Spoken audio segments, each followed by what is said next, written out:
Hello everyone. Today we are going to talk on deoxyribonucleic acid, that is called DNA.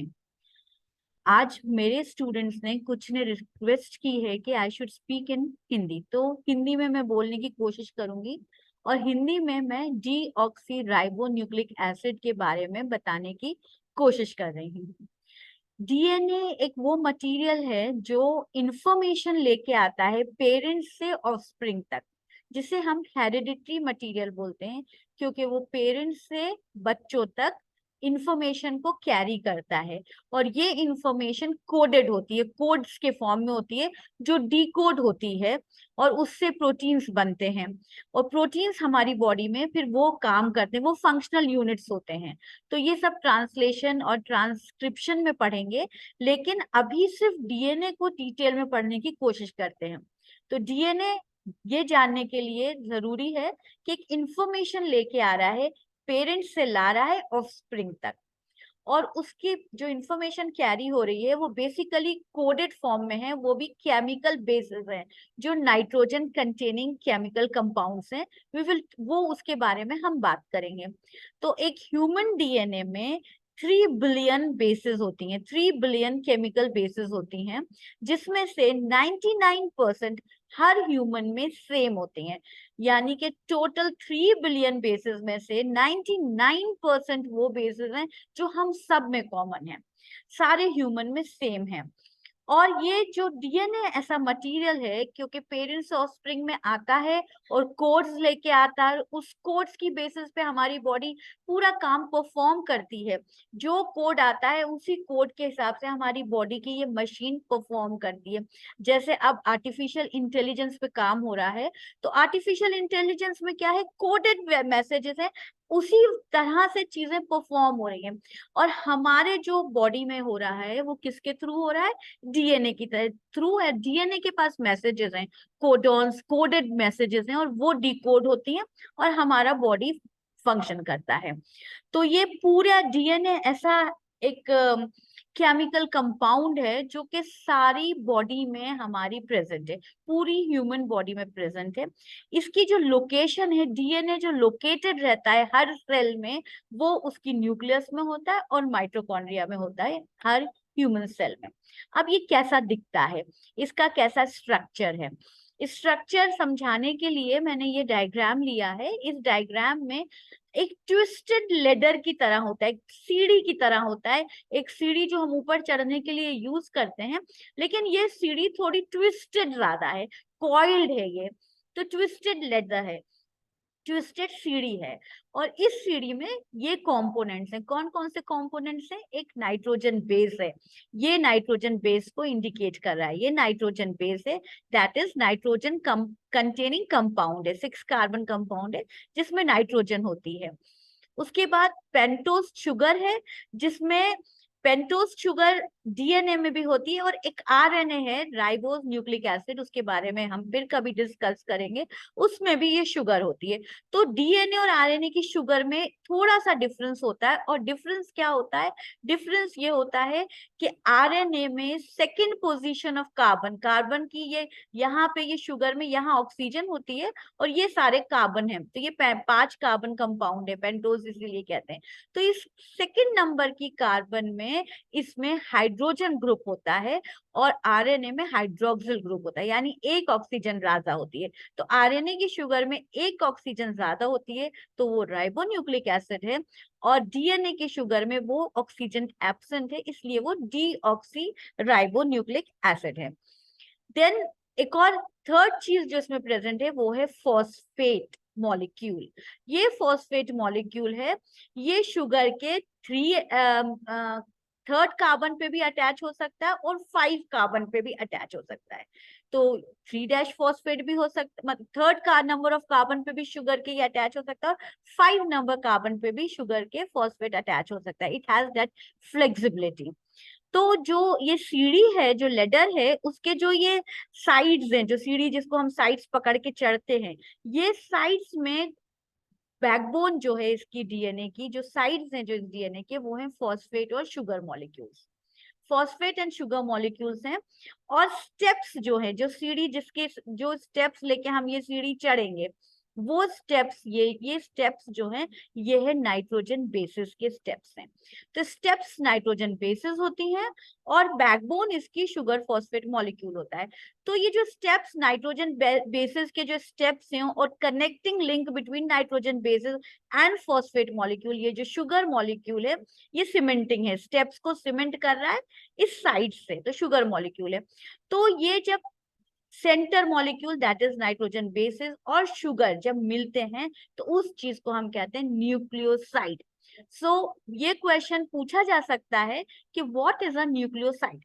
तो nucleoside is just a nitrogen base and a sugar molecule, that is only a nucleoside. When we are talking of nucleotide, कि nucleotide क्या है, तो nucleotide है when sugar and phosphate molecule, that is a nucleoside, attach sorry, there's a bit of confusion. The thing is, when sugar and nitrogenous base, that two forms, sugar and nitrogen base forms nucleoside. So when a nucleoside is attached to phosphate, then it forms a nucleotide. So please correct and understand what is a nucleoside and what is a nucleotide. बीच में गलती हुई है मुझसे, उसे ढंग से समझ लेना। न्यूक्लियोटाइड क्या है, ये बेस है और base plus sugar plus phosphate, तीनों चीजें, टाइड 3 से अपन याद रखें, तो जब तीनों चीजें होंगी तो वो न्यूक्लियोटाइड हो जाएगा। तीन चीजें जो मैंने यहाँ पे मेंशन की हैं डीएनए मॉलिक्यूल में, एक nitrogenous base, pentose sugar, phosphate, तीनों हो जाती हैं तो वो न्यूक्लियोटाइड होता है। और जब फॉस्फेट मॉलिक्यूल उसमें से निकल जाता है, सिर्फ शुगर और बेस होती है, तो वो न्यूक्लियोसाइड हो जाता है। तो ये स्ट्रक्चर डीएनए का हमें याद रखना है। अब जब हम नाइट्रोजनस बेसिस के बारे में बात कर रहे थे, तो 4 बेसिस थी नाइट्रोजन की, एडिनाइन, थाइमीन, साइटोसाइन, गुआनाइन। ये 4 बेसिस डीएनए में प्रेजेंट होती हैं। तो जब हम एडिनाइन के बारे में बात करें, तो एडिनाइन डबल रिंग कंपाउंड है, 2 रिंग्स होती हैं एडिनाइन में, ठीक है।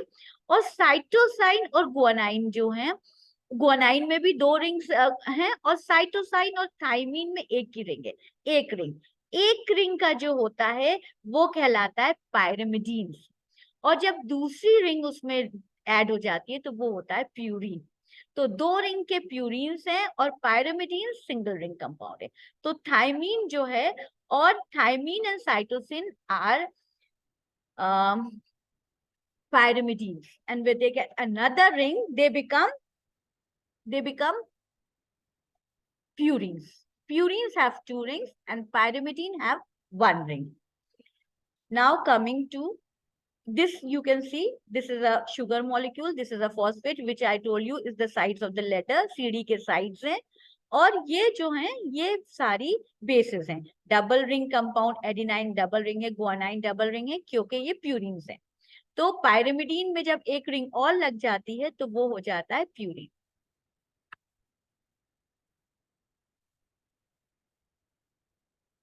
Let's talk about the bonds also. अब ये जो भी प्यूरिन जो है वो एक पायरिमिडीन से, एडिनाइन जो है वो थाइमीन से ही बाइंड करता है, ये याद रखना है, एडेनिन थाइमीन से ही बाइंड करता है। यानी एक डबल रिंग कंपाउंड एक सिंगल रिंग के साथ ही बाइंड करता है, और ए और टी का ही हमेशा बाइंडिंग होता है।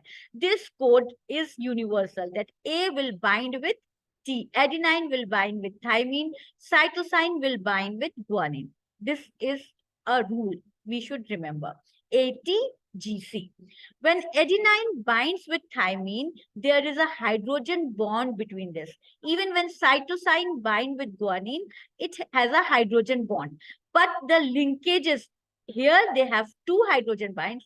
AT are bound by 2 hydrogen bonds. 2 hydrogen bond होते हैं ए और टी के बीच में, जी और सी के बीच में 3 हाइड्रोजन बॉन्ड्स होते हैं।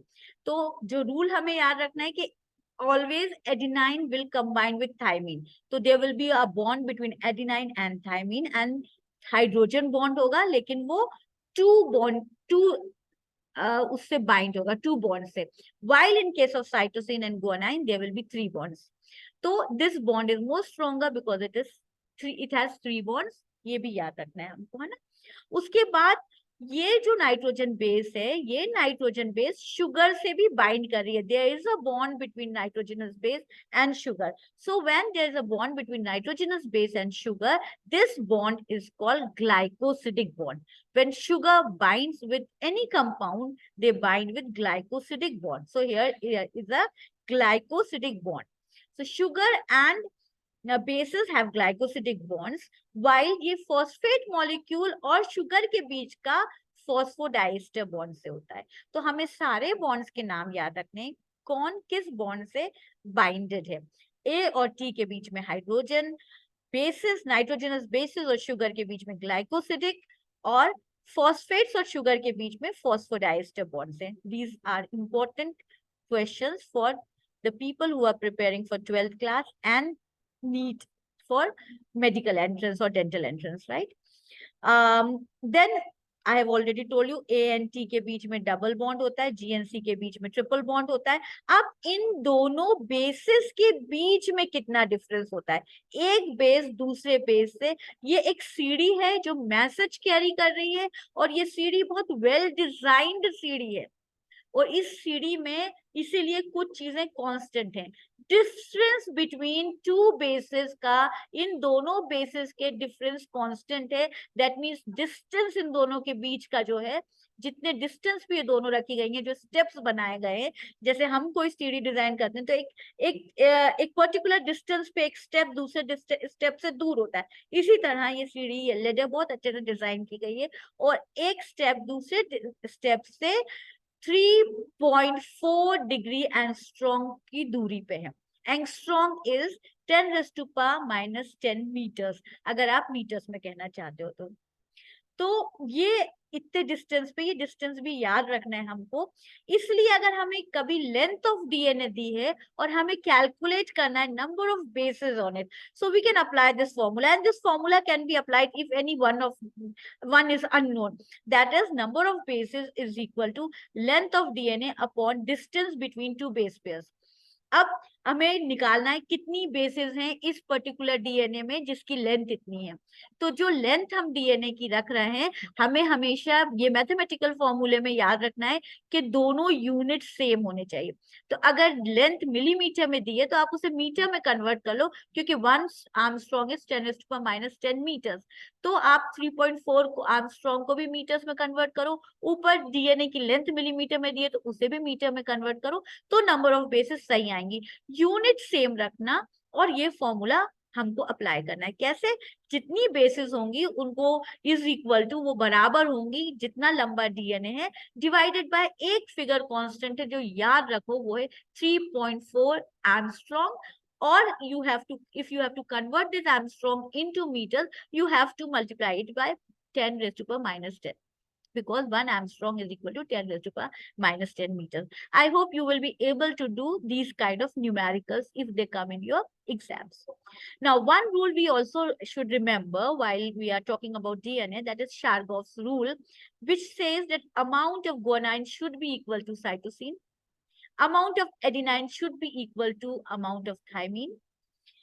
And it also states that ratio of purines will always be equal to ratio of pyrimidines. So whenever we are calculating this, we should remember. So from here, this Chargaff's rule, one more formula we can get. Chargaff's rule Hindi में बता दूं, guanine हमेशा cytosine के बराबर होगा, adenine हमेशा thymine के बराबर होगा, और प्यूरिन्स हमेशा पायरिमिडीन्स के बराबर होंगे. इस वजह से हम कह सकते हैं, इसको सिर्फ समझ लो कि ये जरूरी है जब भी ये सीढ़ी बन रही है. अब इस सीढ़ी में आपको एक ये है कि एडिनाइन क्योंकि थायमीन के साथ कंबाइन करता है, adenine plus thymine plus guanine and cytosine together constitute total number of base pairs. तो अगर किसी फॉर्मूले में आपको नंबर ऑफ बेस पेयर्स निकालनी है और कोई एक दिया हुआ है, इनमें से कोई एक दिया हुआ है, तो you can always find out number of base pairs, जो कि एमसीक्यूज में यूजुअली आता है.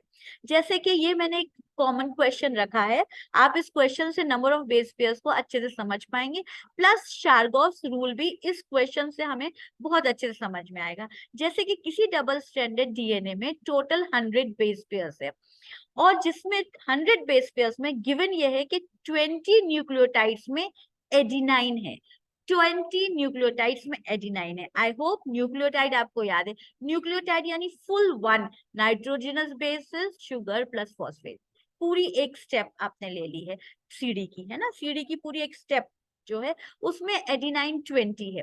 अब आपको पता लगाना है कि गुआनाइन एंड थायमीन कितने हैं इस 100 बेस पेयर वाले डीएनए में, और कौन सा बेस पेयर सबसे ज्यादा है इस डीएनए में, ये हमको पता लगाना है।